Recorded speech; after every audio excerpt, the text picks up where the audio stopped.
kwa mashetani. Kwa hiyo ukiwa unatoa sadaka kwa sanamu, ujue unatoa kwa shetani. Na hekalu la Mungu lolote ambalo kuna sanamu ndani yake, hapo Mungu hakai. Hekalu lolote ambalo kuna sanamu ndani yake, hapo Mungu hakai. Nisaidie Ezekieli 8 anzia mstari wa 4. Ezekieli 8 mstari anzia 5. Kilia. Naenda hapo. Kilia. Ezekieli 8 na mstari wa 5. Ezekieli 8:5 inasema. Inasema katika 5 inasema, ndipo akaniambia, mwanadamu, inua macho yako sasa, uangalie upande wa kaskazini. Basi nikainua macho yangu, nikaangalia upande wa kaskazini, na tazama, upande wa kaskazini wa mlango ilikuwa sanamu ile ya wivu. Rudia tena. Ilikuwako sanamu ile ya wivu. Rudia tena. Ilikuwako sanamu ile ya wivu mahali pale pa kuingilia. Akaniambia, mwanadamu, akasemaje? Je, unaona wanayofanya, yaani hayo machukizo makubwa wanaoyafanya nyumba ya Israeli, hata niende zangu mbali na patakatifu pangu. Rudia tena. Inaenda kusema, rudia tena. Inasema, ananiambia, mwanadamu, je, unayaona wanaoyafanya, yaani haya machukizo makubwa wanaoyafanya nyumba ya Israeli hapa, hata niende zangu mbali na patakatifu pangu. Kwa hiyo aliona kuna sanamu ya wivu, ndio anamwambia Ezekieli, waambie wana wa Israeli wanaofanya machukizo mpaka anakimbia mbali na patakatifu pake, kwa sababu kunapokuwepo na sanamu, maana yake kuna Mungu mwingine. Kwa hiyo Mungu ni Mungu mwenye wivu, hafananishi na chochote. Kwa hiyo unapokuwa na sanamu ndani ya hekalu, ujue Mungu hapo hayupo. Sasa mimi sijaja kuongelea kitu hicho. Katika ulimwengu wa sasa hivi watu wamepotoshwa kufuata injili ambayo haijatungwa, ambayo haijaanzishwa na Mungu mwenyewe. Wameamua kufuata mafundisho wanayojua wao wenyewe. Tunaweza tukawa tunaongea hapa, wewe ukawa unasikiliza, kwa hizi tunacheza. Msomaji, sisi hatujaja kucheza hapa. Tumeomba sadaka? Hapana. Tulichoomba hapa? Hapana. Hatujaomba chochote. Tunatolea sisi wenyewe kuja kuleta habari njema hapa. Lakini tunapoleta habari njema, wewe unaposikiliza na kupuuza, ujue siku ya mwisho usije ukasema kwamba ukusikia. Hizi ni nyakati za mwisho ambazo zinatakiwa ukweli wa Mungu ongelewe, ukweli wa Mungu funuliwe, ili uwe kama ushuhuda. Usije ukasema kwamba hujasikia. Sisi tunajaribu kufunua kweli ya Mungu. Ni wewe sasa uchague au ukatae. Msomaji, naomba nisaidie Mathayo 24 na mstari wa 11. Nianzie asema Mathayo 24:11. Yesu anasema, unasemaje? 24:11 anasema hivi, na manabii wengi wa uongo watatokea na kudanganya wengi. Kwa hiyo Yesu anasema manabii wengi watatokea na kuwadanganya wengi. Hapo ndio alikuwa anaelezea wanafunzi wake, akiwaelezea nyakati za mwisho. Kutakuwa na nyakati za hatari, upendo wa wengi utapungua, na manabii wa uongo watatokea wengi na kuwadanganya walio wengi. Sasa watu wa leo badala wakae wasome maandiko, wameshindwa kusoma, tayari wanaburuzwa na manabii wa uongo. Watu wametega maduka na watu wameingia kwenye maduka yao ati ni makanisa, wameingia kwenye biashara zao ati ni makanisa. Msomaji, 24 Mathayo hiyo 24 Mathayo inasema, changamka msomaji. Niko hapo, inasema 24 inasema, unasemaje? Kwa maana watatokea makristo wa uongo. Rudia tena. Watatokea makristo wa uongo. Yaani sio manabii wa uongo tu, hata makristo wa uongo. Na manabii wa uongo ukilia, nao watatoa ishara kubwa na maajabu. Watatoa ishara kubwa na maajabu, wapate kuwapoteza hata yamkini hata waliowateule. Kwa hiyo manabii wengi watatokea, watafanya ishara nyingi. Watafanya ishara nyingi, pengine hata kuwapoteza wale wateule. Nisaidie 7:15 Mathayo. 7:15 Mathayo. Kilia. Mathayo 7:15 inasema, unasemaje? Jihadharini na manabii wa uongo, watu wanaowajia wamevaa mavazi ya kondoo, lakini ndani ni mbwa mwitu wakali. Kwa hiyo kuna manabii wa uongo wanaojifanya wanavaa mavazi ya kondoo, kumbe ndani ni mbwa mwitu wakali. Endelea na andiko. Inaendelea kusema, unasemaje? Inaenda kusema mtawatambua kwa matunda yao. Mtawatambua kwa matunda yao. Kwa hiyo mtu anajikuta na sare kwa nabii, lakini bado anaendelea kuzini na mume wa mtu. Mtu yuko bize kwa nabii, lakini bado ni mzinzi. Yuko bize kwa nabii, lakini bado ni mlevi. Utajua kabisa yeye nabii wake sio nabii wa Mungu. Utajua ni nabii wa uongo. Nisaidia Wakorintho wa pili 11:13 kimbia. Korintho wa pili 11:13 kimbia. 11 yake ni ya 13 inasema. Changamka. Inasema maana watu kama hao ni mitume wa uongo. Watendao kazi kwa hila. Endelea. Wanageuza kuwa mfano wa mitume wa Kristo. Umepoa mtumaji. Umepoa sana. Inaenda kusema wajifanyia kuwa mitume wa Kristo. Wala si ajabu. Maana shetani mwenyewe hujigeuza mfano wa malaika wa nuru. Kwa hiyo hata shetani anaweza kujigeuza au mfano wa malaika wa nuru. Endelea.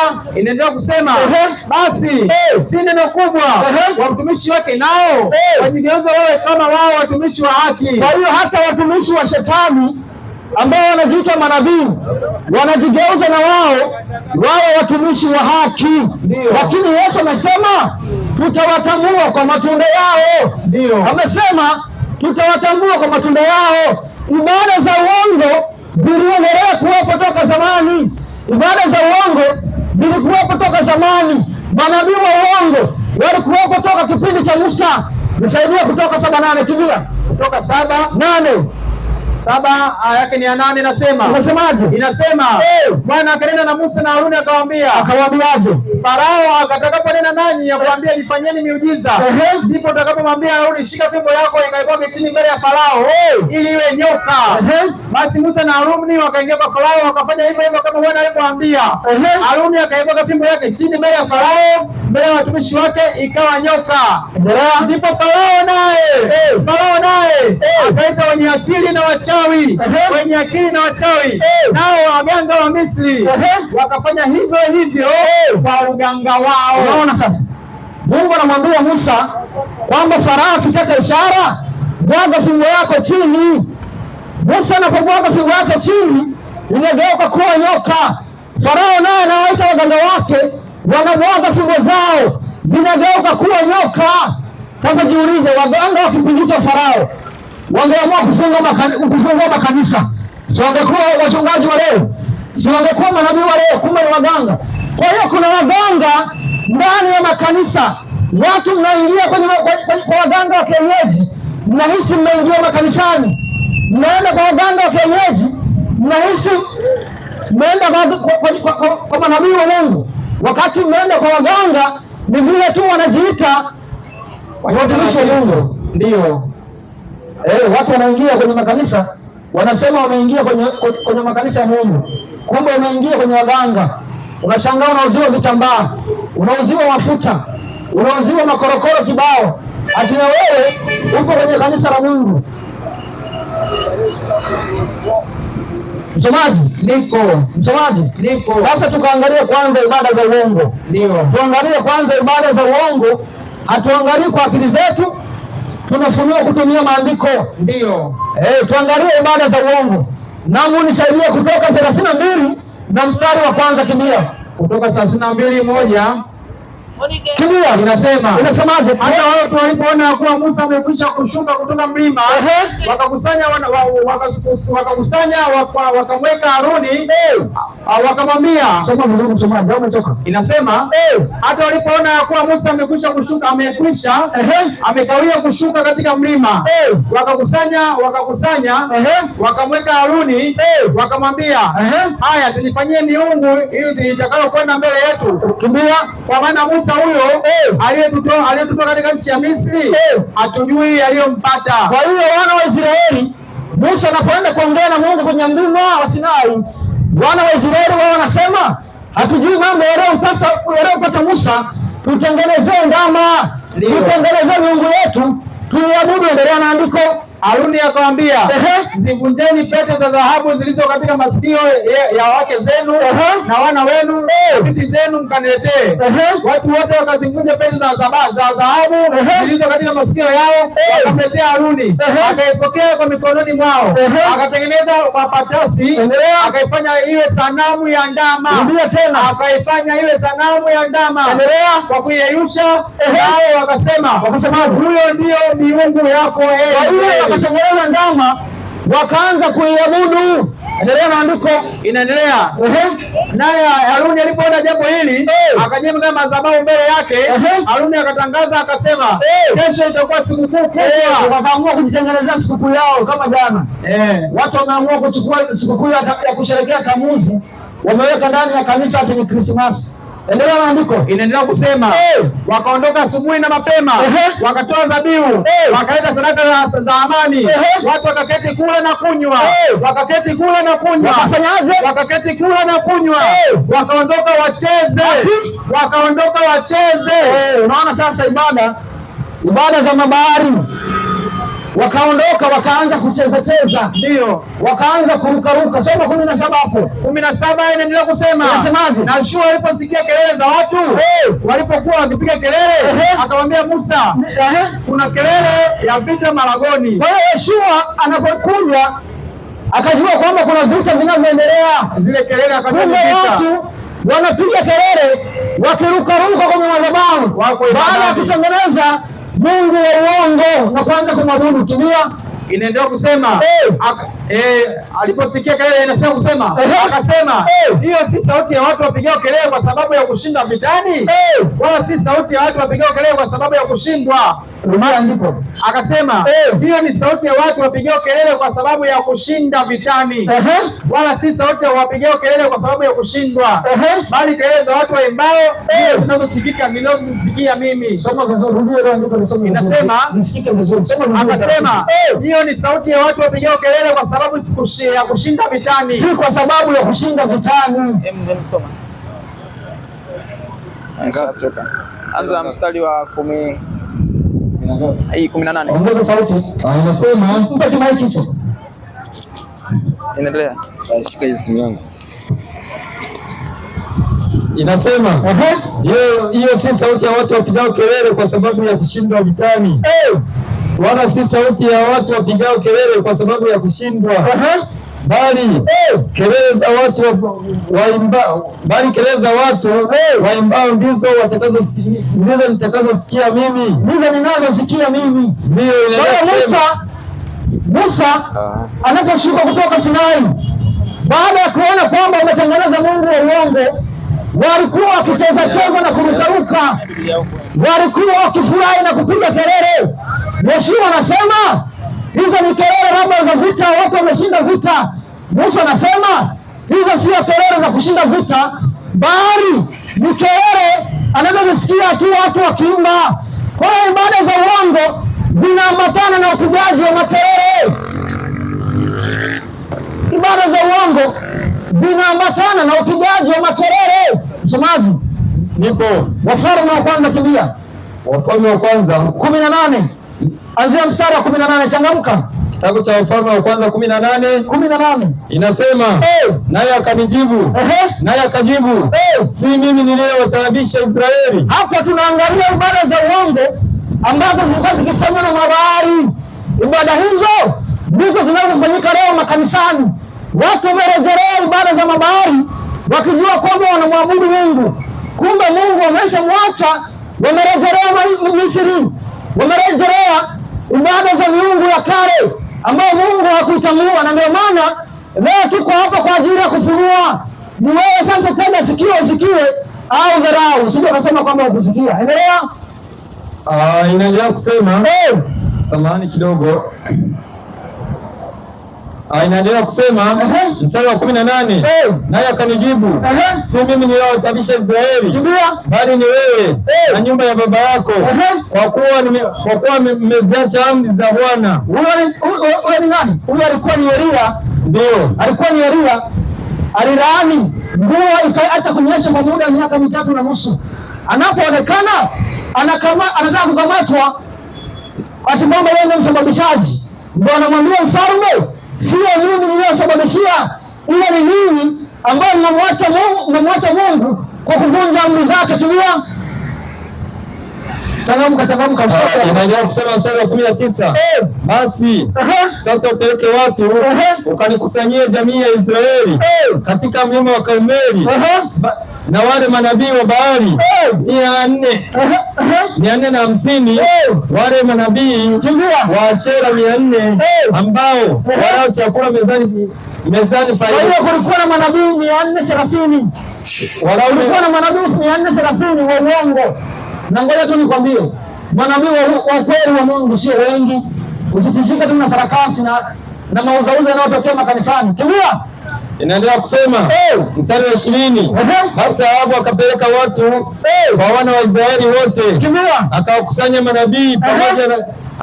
manabii pamoja katika mlima Karmeli. Changamka. Naye Elia akawaambia watu wote, akanena akasema, mtasitasita katikati ya mawazo mawili hata lini? Bwana akiwa ndiye Mungu, mfuateni, bali ikiwa Baali ndiye Mungu, haya mfuateni yeye. Watu hawakumjibu neno. Ndipo Elia akawaambia watu, akawaambiaje? Mimi nimesalia mimi peke yangu, nabii wa Bwana, lakini manabii wa Baali watu 450. Kwa hiyo watutolee ng'ombe wawili, nao watuchagulie ng'ombe mmoja, wamkatekate na kumweka juu ya kuni, wasie moto chini, nami nitamtengeneza huyo ng'ombe wa pili na kumweka juu ya kuni, wala sitatia moto chini. Nanyi ombeni kwa jina la Mungu wenu, nami nitaomba kwa jina la Bwana Mungu yule ajibuye kwa moto, ndiye Mungu wa kwenu. Watu wote wakajibu wakasemaje? Maneno haya ni mazuri. Elia akawaambia manabii wa Baali, jichagueni ng'ombe mmoja, mkamtengeneze kwanza, kwa maana nyinyi ndio mlio wengi, mkalitie jina la Mungu wenu, wala msitie moto chini. Akamtoa yule ng'ombe, akamtoa yule ng'ombe aliyepewa, wakamtengeneza, wakamtia juu, wakamtia jina la Baali tangu asubuhi hata jioni. Simama, naweke sawa. Tunaona kwamba Elia anawaambia, sio mimi niliyowataabisha. Anasema sio yeye aliyowataabisha. Kwa hiyo anachokifanya, anawaambia wale manabii wa Baali, anajaribu kuweka ushindani ya kwamba kama nyinyi mnaona Mungu wenu ni sahihi na Mungu wangu, Mungu atakayejibu kwa moto ndiye Mungu wa kweli. Mungu atakayejibu kwa moto ndiye Mungu wa kweli. Sasa hapo tunaangalia, tunaona kwamba kuna ibada za aina mbili. Kuna ibada ya Mungu wa kweli na ibada ya mabaali. Sasa katika maandiko hayo, ibada ya Baali ni ipi? Ibada ya Mungu ni ipi? Ibada hizo ndio mpaka leo zinaendelea. Ukiona kwamba ibada za Baali zina sifa ambazo ni kama ibada ya leo, ujue kwamba wewe unamwabudu Mungu Baali. Ila kama ibada yako itakuwa na sifa kama ya Elia, ujue unamwabudu Mungu wa kweli. Msomaji, endelea. Inaendelea kusema, unasemaje? Wakapiga kelele, wakajikatakata, endelea, kwa visu na viwembe, kama ilivyo desturi yao, hata damu ikawachuruzika. Ikawa wakati walipofika, walitabiri hata wakati wa kutoa dhabihu ya jioni, lakini hapakuwa na sauti, wala aliyejibu wala aliyeangalia. Kisha Elia akawaambia watu wote, nikaribieni mimi. Watu wote wakamkaribia, akaitengeneza madhabahu ya Bwana. Simama hapo, msomaji, umeruka. Kuna sehemu walirukaruka wakapiga kelele, wanasema tusikie. Elia anawaambia labda ni Mungu huyo amelala. Usiruke andiko msomaji, maana hapa ndipo kuna point. Inaanza 25. Elia akawaambia, anasemaje? Manabii wa Baali, jitengezeni ng'ombe mmoja mkatengeneze kwanza, maana nyinyi ndio wengi. Mkamkatilie jina la Mungu wenu, mkamwitilie jina la Mungu wenu, wala msiitie moto chini. Wakatoa yule ng'ombe waliopewa, wakamtengeneza, wakaliita jina la Baali tangu asubuhi hata adhuhuri. Wakasema, Baali utusikie, Baali utusikie. Unaona makanisa leo watu wanapiga kelele, Bwana tuokoe, Bwana tusaidie, Bwana sijui mara masikini, tazama sijui watoto wangu, tazama sijui ni nini. Ndio mahubiri ya leo. Watu wanaomba pesa. Mtu anaomba ajenge nyumba. Kila mtu anapoenda kuomba anaomba anunue gari. Sasa kila mtu akiwa na gari, wote barabarani itakuwaje? Endelea na andiko. Inasema wakaita jina la Baali tangu asubuhi hata adhuhuri, wakisemaje? Baali utusikie. Lakini hapakuwa na sauti wala aliyejibu. Endelea. Nao wakarukaruka. Ibada za mabaari zinaambatana na kurukaruka. Endelea. Juu ya madhabahu walioifanya. Ikawa wakati wa adhuhuri, Elia akawafanyia ziaka akisema, akiwafanyia nini? Akawafanyia ziaka akisema, watu wa Baali ni wa kuwadhihakiwa tu.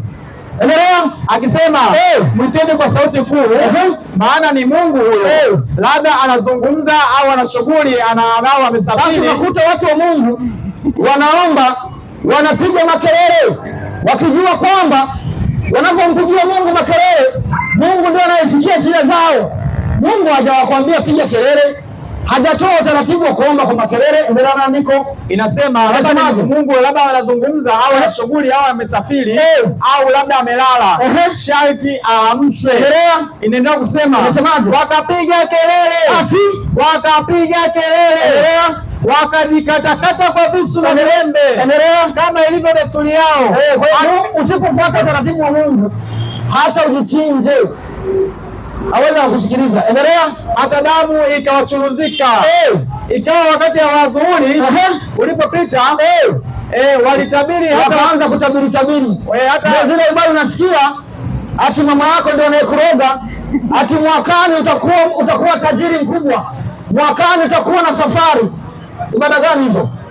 Ati mwakani kutakuwa na mafanikio katika nyumba yako, ati mwakani utahamia kwenye nyumba yako. Ati ndio mahubiri. Kimbia.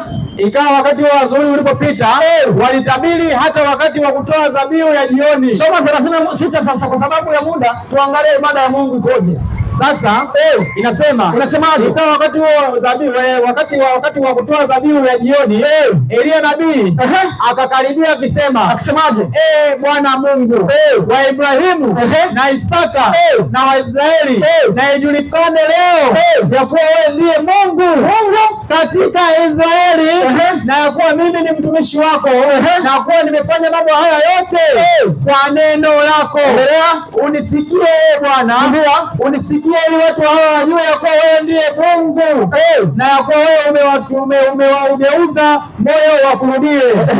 Ndipo moto wa Bwana ukashuka ukaiteketeza sadaka ya kuteketezwa. Kwa hiyo majibu ya Mungu hayahitaji kwamba mpaka uanze kujikatakata, mpaka uanze kurukaruka, mpaka uanze kupiga makelele. Mungu hayuko mbali kiasi kwamba uombe kwa nguvu ndio akusikie. Nisaidie Yeremia 23:23 Biblia. Mungu hayuko mbali kwamba akusikie tu kwamba upige makelele ndio Mungu akusikie. Biblia 23:23 nasemaje? Mimi ni Mungu aliye karibu. Mimi ni Mungu aliye karibu, asema Bwana. Mungu yupo karibu, hayupo mbali. Mathayo 6:7 Biblia. Mathayo 6:7 aya yake ni 7 nasemaje? Nanyi msalipo msiwe kama mataifa, wao usali kwa 6:7 inasema nanyi mkiwa katika kusali msipayuke. Rudia tena. Nanyi mkiwa katika kusali msipayuke kama watu wa mataifa, maana wao uzani ya kuwa watasikiwa kwa sababu ya maneno yao kuwa mengi. Kwa Yesu anatuambia tunapokuwa katika kusali tusipayuke,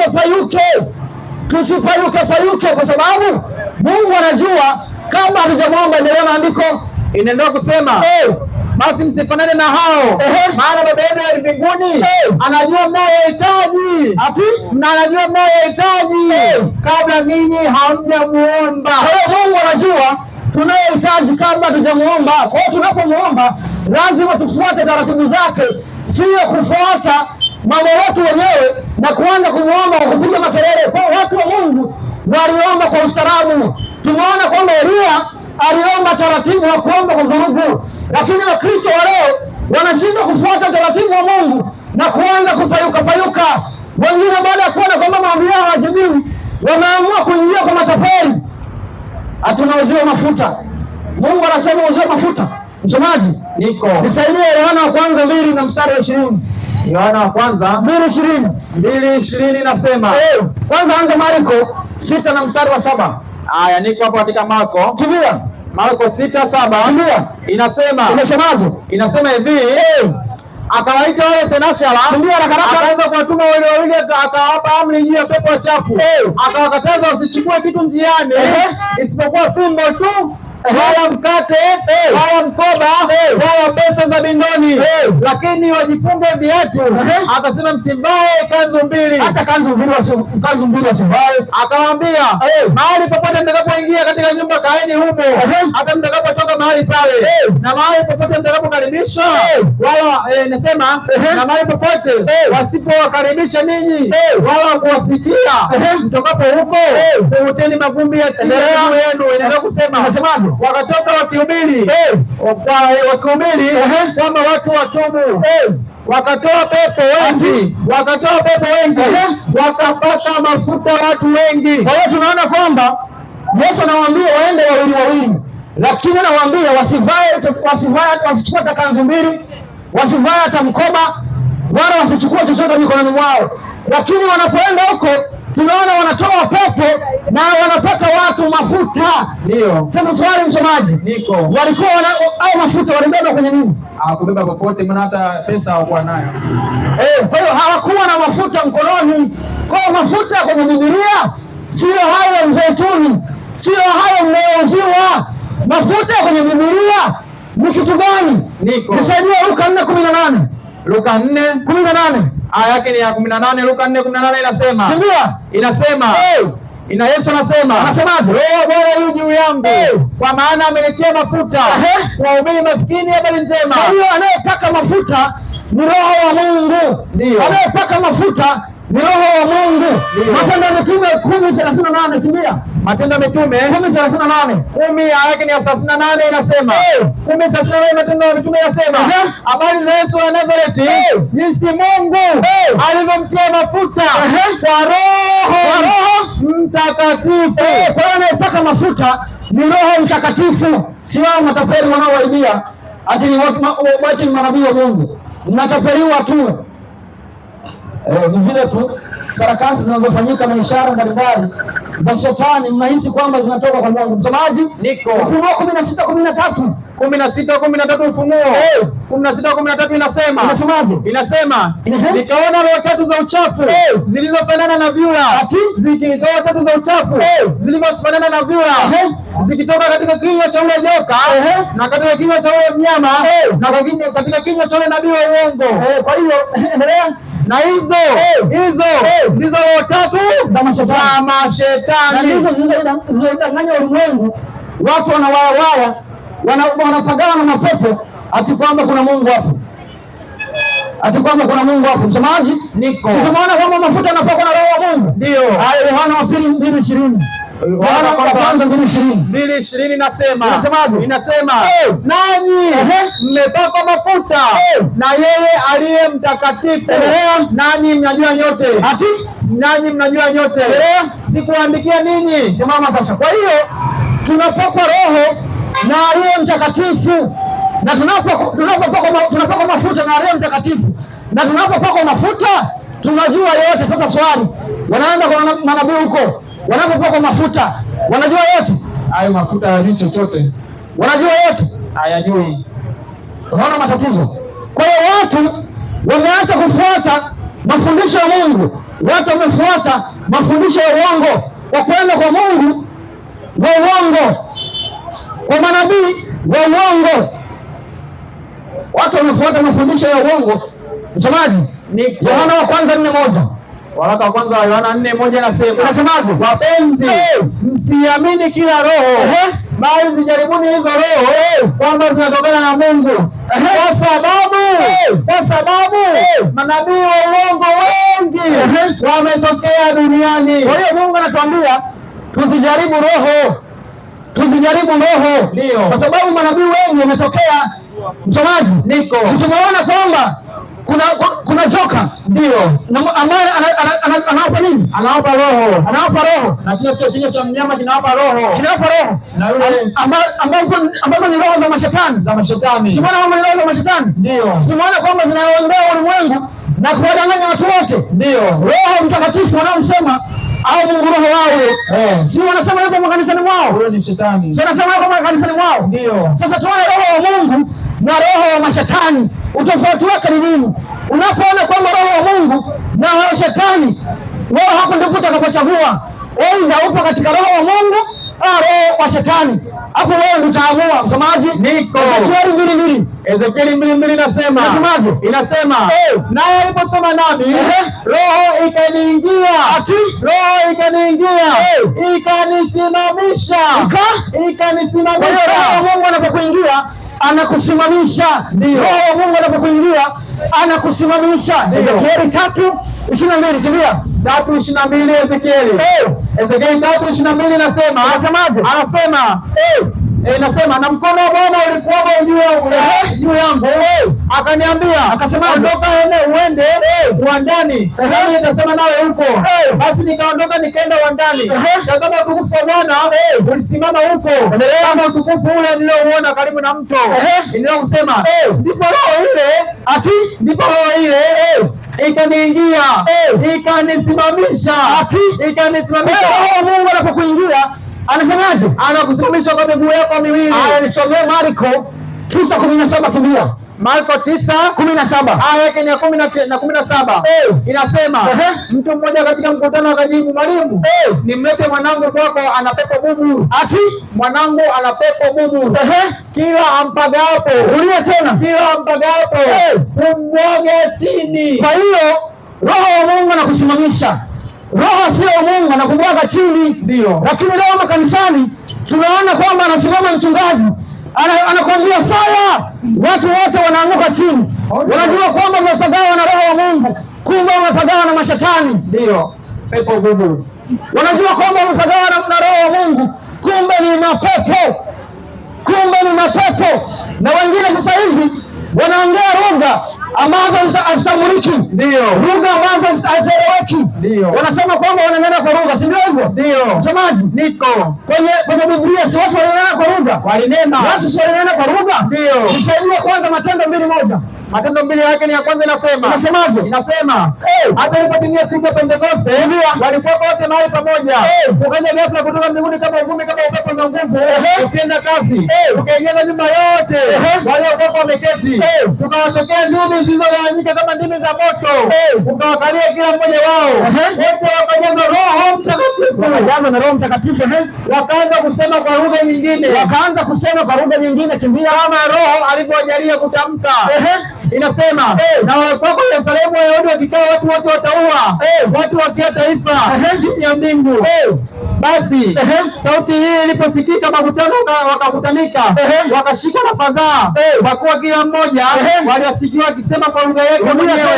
Basi sauti hii iliposikiwa, mkutano wote wakakutanika, wakashikwa fadhaa. Kwa nini? Kwa kuwa kila mmoja alisikia akisema kwa lugha yake mwenyewe. Kwa hiyo watu wa Mungu walipojazwa na Roho siku ya Pentekoste, kila mmoja alianza kunena kwa lugha, na waliponena kila mmoja alisikia kwa lugha yake mwenyewe.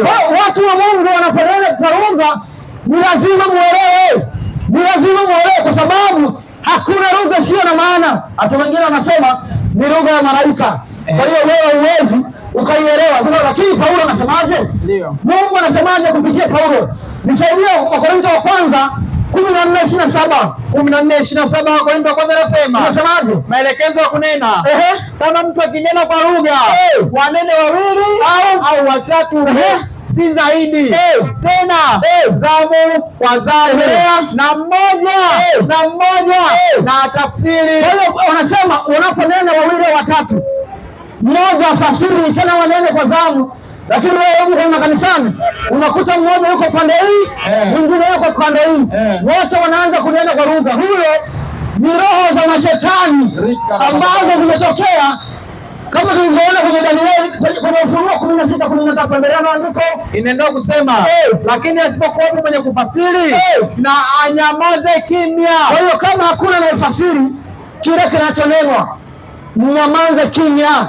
Sasa msomaji, nikuulize, wanaponena kwa lugha huwa kuna anayetafsiri? Hakuna. Kuna anayetafsiri? Wanasema wanaelewana wao na malaika wao. Na malaika. Unaona matatizo sasa? Unaona matatizo? Kwa hiyo kunena kwa lugha kwenye Biblia kupo, lakini unaponena lazima utafsiri. Roho wa Mungu anapokushukia ukaanza kunena, hapo automatic anamshukia mtu mwingine, anaanza kufasiri. Sio kama hizo zinazotendeka makanisani. Makanisa leo shaka raka pakata raka shaka pakata roka pakoshoka baba, tunapenda nyama. Mambo gani sasa? Unaona matatizo? Kwa hiyo hizo ni roho za mashetani. Lakini haya yote ni kwa nini? Ni kwa sababu wamemkataa Mungu wa kweli na kumuingiza Mungu wa ngome. Ati Mungu ni Baba, Mwana na Roho. Msomaji, niko Yohana 8 na mstari wa 54. 8:54 Yohana inasema. Inasema Yesu akajibu akasema, nikijitukuza mwenyewe utukufu wangu si kitu. Anitukuzeni Baba yangu ambaye ninyi maneno poa ni Mungu wenu. Kwa hiyo Mungu wa Yesu, Baba yake na Yesu ndiye Mungu wetu. Lakini watu wanasema Mungu ni Baba, Mwana na Roho, na kwa kumchukua Mungu huyo wa uongo ni matatizo ya vitu vingi sana vya uongo.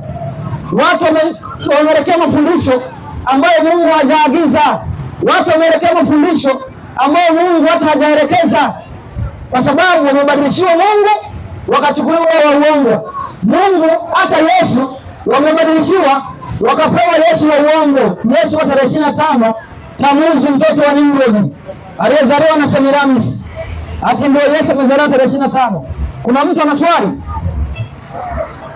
Kuna mtu ana swali? Kwa sababu tunapoleta habari hii ni njema. Hii ni habari ya dini. Tunapokuja kuleta habari njema, hatuji kukufurahisha au hatuji kukuonyesha kwamba sisi tunajua sana. Tunakuja kufunulia ili ubadilike. Tunakuja kufunulia ili ufuate ukweli. Tunapokuja kama mahali kama hapa, tunajaribu kuita wale walio wateule, kwa sababu Yesu anaambiwa Yesu anasema wanaokolewa ni wachache. Sio kila mtu anasikia ukweli wa Mungu aufuate. Wanaweza kuhubiria watu 200 wakafuata watu 2, na Mungu anataka watu hao waliokubali ukweli na kuamua kufuata. Sasa waone, unahisi kama unacheza hapa? Sisi hatujaja kucheza hapa, hatujaja kupoteza muda. Tumekuja kufunua ukweli ili ukweli ujue na ufuate. Tumekuja kufundisha ukweli huo ufuate. Kwa hiyo sasa, wale ambao wanajua kwamba katika hizi siku 2-3 tumekuwa tukiongea kweli ya Mungu na wako tayari labda kuungana na sisi au wako tayari kuendelea kujifunza na sisi, tunawakaribisha. Wale ambao wako tayari kuendelea kujifunza na sisi au wako tayari kuendelea kuongea mambo ya Mungu, tunawakaribisha. Tunawakaribisha. Maana tumeleta habari njema ili kutimiza. Yesu alituambia, enendeni mkahubiri Injili. Nisomee Marko 16:15. Marko 16 yake ni 15 inasema. Unasemaje? Inasema akawaambia, endeni ulimwenguni mote mkahubiri Injili kwa kila kiumbe. Aminie na kubatizwa ataokoka, asiamini atahukumiwa. Kwa hiyo sisi kazi yetu tumeambiwa tuhubiri Injili. Unapoiamini Unaamini, unabatizwa, unaokoka. Usipoamini na kubatizwa utahukumiwa. Kwa hiyo mimi kama sehemu yangu ya kufikisha ujumbe nimemaliza, nimefikisha ujumbe. Tumekuwa hapa katika siku 3 na tumeweza kuwasilisha. Tumekuwa tukialika watu kwa ajili ya kutuhoji, kwa ajili ya kutuuliza maswali. Ni nadra sana kwa wahubiri kualika mtu aulize swali, lakini sisi tumejitolea kwa ajili ya kujibu maswali yenu. Tumekuwa hapa na watu mnatusikiliza. Kwa yeyote aliyeko tayari kutufuata au kufuata ujumbe huu, tunamkaribisha. Halazimishi mtu, ni dhamiri ya kila mtu. Lakini siku ya mwisho hutasema hukusikia. Tumesema ibada nyingi za uongo zinaingiza Mungu asiyetambulika, Mungu wa ngome ambaye Ibrahimu, Isaka na Yakobo hawakumjua. Ati Mungu ni Baba, Mwana na Roho. Hiyo ni miungu mitatu. Hakuna Mungu Baba, hakuna Mungu Mwana, hakuna Mungu Roho. Hiyo ni miungu mitatu. Mungu wa Biblia ni baba yake na Yesu. Yesu ni mwana wa huyo Baba. Roho Mtakatifu ni Roho wa Mungu, sio Mungu mwingine. Roho Mtakatifu ni Roho wa Mungu, sio Mungu mwingine. Ukiwa na swali unakaribishwa. Ukiwa uko tayari kuungana nasi tunakukaribisha. Tunapatikana Dawasco, na siku ya Jumapili kutakuwa na muhadhara kati ya Waislamu na Wakristo. Kuna wahadhiri wa Kiislamu anatokea Kongo, anaitwa Keside, anatokea Kongo. Atakuwepo Shehe Mbogo na Shehe Keside dhidi ya Wakristo. Kutakuwa na mada mbalimbali za kujadiliwa, na mkutano huo utaanza saa 2 asubuhi. Utaanza asubuhi na itakuwa siku ya Jumapili. Kwa hiyo wewe Muislamu, wewe Mkristo usio na dini unakaribishwa. Watakuwepo wahadhiri wa Kiislamu, watakuwepo pia wainjilisti wa Kikristo, akiwepo Francis Ngacha kutoka Kenya na Isaac Mbele. Kutakuwa na mjadala. Watu mtapewa nafasi ya kuuliza maswali, watu mtapewa nafasi ya kutuhoji imani yetu. Maana kuna watu wengine wanakwambia amini tu, hawataki kuhojiwa kwa sababu hawajui wanachokiamini. Tutajua mbinguni. Tutajua mbinguni. Mungu anataka tusimhoji. Mungu anataka tusimjue, ataamini tu. Ukiona mtu anakwambia wewe amini tu, ujue wewe anakupiga. Mungu sio kuamini tu, lazima umjue. 17:3 Yohana. Lazima umjue. Inasemaje? Na uzima wa milele ndio huu, wakujue wewe Mungu pekee wa kweli na Yesu Kristo uliyemtuma. Lazima umjue Mungu pekee wa kweli. Sasa wengine wanakuambia, ukimuuliza watatu ni nini?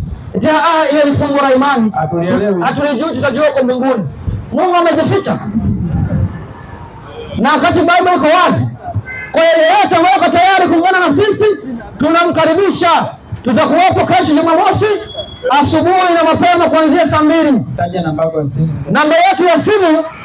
Namba yetu ya simu ni 0685 069604. Narudia 0685 069604. Narudia kwa mara ya mwisho, namba yangu ni 0685 0696.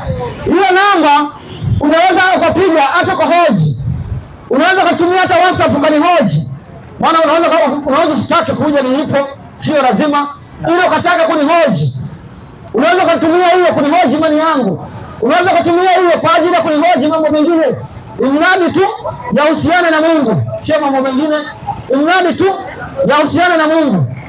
Na kuna chaneli za online ambazo unaweza kufuatilia mafundisho yetu YouTube. Nitazitaja hizo chaneli za YouTube kama ifuatavyo. Chaneli ya kwanza ambayo unaweza kufuatilia mafundisho yetu ni Biblia Nuru ya Dunia.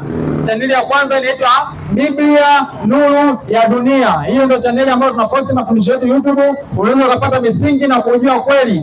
Tuna mijadala na kila imani yote ili kuitafuta kweli ya Mungu, kwa sababu kweli ya Mungu inashindaniwa. Chaneli ya pili inaitwa Kusanyiko la Dar es Salaam. Hiyo ni ya kanisa Kusanyiko la Dar es Salaam. Na ipo nyingine inaitwa Warning of Last Day. Ipo nyingine inaitwa Ijue Kweli ya Biblia. Ijue Kweli ya Biblia. Ipo nyingine inaitwa Methodi Emmanuel. Na nyingine inaitwa Nipe Biblia. Narudia. Ya kwanza inaitwa Biblia Nuru ya Dunia. Biblia Nuru ya Dunia. Hiyo ndio chaneli yetu ya kwanza yenye mafundisho. Ya pili ni Kusanyiko la Dar es Salaam. Ya tatu ni Warning of Last Days. Ya nne Ijue Kweli ya Biblia. Ya tano Methodi Emmanuel. Ya sita Nipe Biblia. Ukweli wote utaupata hapo katika Biblia Nuru ya Dunia. Mungu